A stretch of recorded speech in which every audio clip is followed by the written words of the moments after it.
Nós somos aquele momento da evolução da Terra, que na sua alta complexidade, ela começou a sentir, começou a pensar, começou a amar, começou a cuidar. Nós somos terra. Por isso que homem vem de humus, terra fértil. Adão em hebraico significa o filho e a filha da terra cultivável, da terra boa. Nós somos terra. E o Papa, na sua encíclica, que eu aconselho muito vocês lerem, porque ele se alarmou com as ameaças que pesam sobre a terra, escreveu essa encíclica com o verdadeiro subtítulo, que é sobre o cuidado da casa. Laudato si, seja louvado seja Senhor. Sobre o cuidado da casa comum. O que devemos fazer para cuidar da casa comum, para não irmos ao encontro de uma grande catástrofe ecológico-social. E diz, nós vivemos momentos de emergência planetária, ao risco que a Terra já não nos queira mais sobre ela, porque somos demasiado agressivos. Todos os animais fogem loucamente de nós, porque nós matamos, perseguimos. Não é como São Francisco, que chamava todos os seres com o doce nome de irmãos e irmãs, que chegou a falar até com o lobo, que devorava os filhos e atacava a cidade de Gúbio, vinha comer na mão dele, porque sentiam-se irmãos. E lá em Gúbio tem uma sepultura que foi visitar, onde enterraram dentro da igreja o lobo de Gúbio, porque ele fez um pacto com o lobo de Gúbio.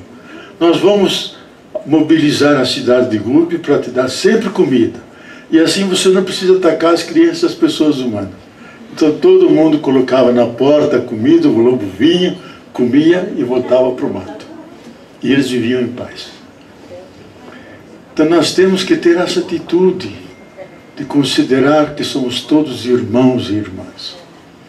De fato. Ele dizia isso numa intuição mística. Mas nós sabemos, e vou concluindo, porque senão a menina aí vai tirar o relógio. Vou concluir. Só para dizer um fato que é muito importante. Quando em 1950, dois grandes cientistas norte-americanos, Crick e Dawson, descobriram o código genético, desde a ameba mais primitiva, que surgiu há 3,8 bilhões de anos atrás, passando pelas grandes florestas, pelos dinossauros, pelos cavalos, pelos colibris, chegando até o Luiz aqui, e a essa menina loura, bonita. Todos nós temos o mesmo código genético, isto é, os mesmos 20 tijolinhos, que são os aminoácidos, e as mesmas 4 tipos de cimentos diferentes, que são as bases fosfatadas. Então, com esses cimentos diferentes e os tijolinhos, nós construímos formas diferentes de casa, que é a biodiversidade. Então nós todos somos irmãos e irmãs. A Carta da Terra diz isso. O Papa repete isso. E numa frase belíssima diz, nós estamos numa caminhada bem-aventurada, caminhando juntos, ternos e fraternos, junto ao irmão Sol, junto à irmã Lua, junto ao irmão Rio, junto à irmã Montanha, junto ao irmão e Mãe Terra. E somos todos irmãos. Então tratar a natureza como quem trata a própria família. Isso não é um dado teórico, não é um místico que diz, é um dado de ciência, algo experimental. Então essa atitude nós devemos ter, os direitos que a terra tem de se conservar mãe generosa, protegida para nos dar tudo o que precisamos em termos de alimentos, de solos, de fibras, de fertilidade, de água. Tudo isso são os elementos sem os quais a vida não existe.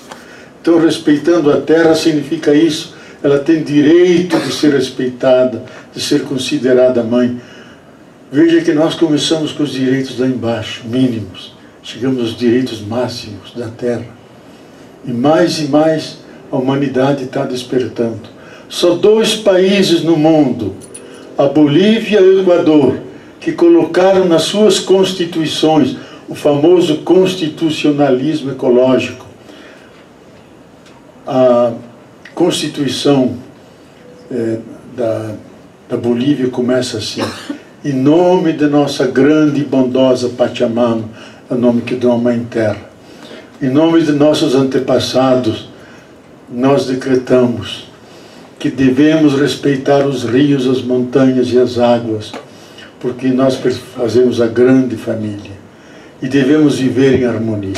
A mesma coisa diz a Constituição do Equador, Constituição Corpus Christi, que nós todos temos laços de fraternidade, por isso devemos respeitar nossas montanhas, a nossa floresta amazônica, tudo que existe e vive, porque são nossos irmãos e irmãs. Está na Constituição, gente. Nenhuma Constituição do mundo chegou a essa consciência. Então eles estão na frente. Dois países pequenos, pobres, como a Bolívia e o Equador, meteram dentro da Constituição os direitos da terra, os direitos da natureza. Nós devemos chegar a isso. Ninguém está feliz com a situação que está. Eu vivo dizendo, olha, o mundo está ruim, o Brasil está pior, mas nós estamos aqui resistindo, estamos acreditando, não perdemos a fé. Eu quero terminar com uma frase de Santo Agostinho, que foi o maior pensador do Ocidente, que viveu nos anos 50, 400 a.C. Não era europeu, era um africano, Após que Cristo. hoje é a Tunísia, Hipona, é o parte da Tunísia. Escreveu uma obra imensa. E ele diz, tem 3 virtudes: a fé, a esperança e o amor. Você pode perder a fé, continua. Pode perder o amor, você encontra outro. Se você perdeu a esperança, a alternativa é o suicídio, porque a vida perdeu sentido. Mas aí ele diz, a esperança tem 2 belas e formosas irmãs, que é a indignação contra tudo que é ruim e a coragem para mudar isso que está ruim. Hoje nós temos que namorar, casar com essas 2 belas e formosas irmãs, nos indignarmos contra essa realidade, não aceitar o Brasil que nos estão dando, porque é indigno do povo brasileiro, a indignação. Mas não basta indignar-se, temos que ter coragem para mudar isso, para que seja um Brasil para todos e não só de alguns, a natureza incluída. Então, indignação e coragem é o desafio, a nossa esperança. Por isso nós vamos alimentar a esperança. E ainda temos um outro suplemento, que o Papa cita 3 vezes do livro da sabedoria. Você que é pastor sabe mais Bíblia do que eu. Capítulo 11, 24, onde diz, Deus criou tudo com amor, não criou nada de ódio, porque Ele é o apaixonado amante da vida. Então Deus, que é um apaixonado, um amante da vida, não vai deixar que a nossa vida desapareça miseravelmente. Vai defender essa vida, porque ela está sacralizada no Cristo ressuscitado. Maria assunta ao céu. Vocês protestantes já têm as suas dificuldades. Maria assunta ao céu. São duas representantes da humanidade que estão lá dentro, estão atraindo a humanidade que somos nós, irmãos e irmãs. Então algo nosso já está salvo eternamente dentro de Deus. E nós esperamos que tenhamos coragem, sabedoria, que nós enfrentemos essa situação. Eu acho que não é uma tragédia, porque as tragédias acabam mal. É uma grande crise, crise de civilização. A crise é a crisola, purifica, é um crisol que nos limpa. E nós vamos superar essa crise para um outro tipo de Brasil, mais fraterno, Brasil para todos. Vamos reinventar o Brasil. Eu tenho um livro aí sobre isso exatamente.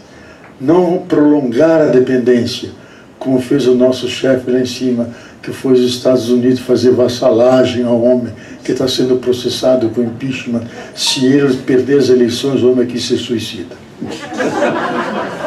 Porque ele perdeu a esperança. E não gosta das irmãs. Mas nós não queremos o mal. Queremos que as pessoas aprendam do sofrimento E a crise nos faz melhores. Quando alguém supera uma crise e sai do hospital, ele recupera o cotidiano, a alegria de estar com a esposa, com os filhos, tomar uma cervejinha com os amigos, recupera as coisas pequenininhas, começa a dar valor. Então essa é a esperança, e nós queremos viver com essa esperança. Então todos nós um dia nascemos no coração das grandes estrelas vermelhas. Viemos para cá.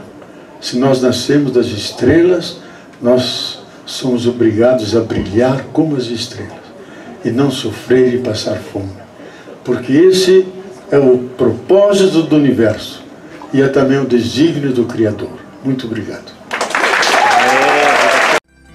Antes que eu te formasse dentro do seio de tua mãe, antes que tu nascesses, te conhecia e te consagrei para ser meu profeta.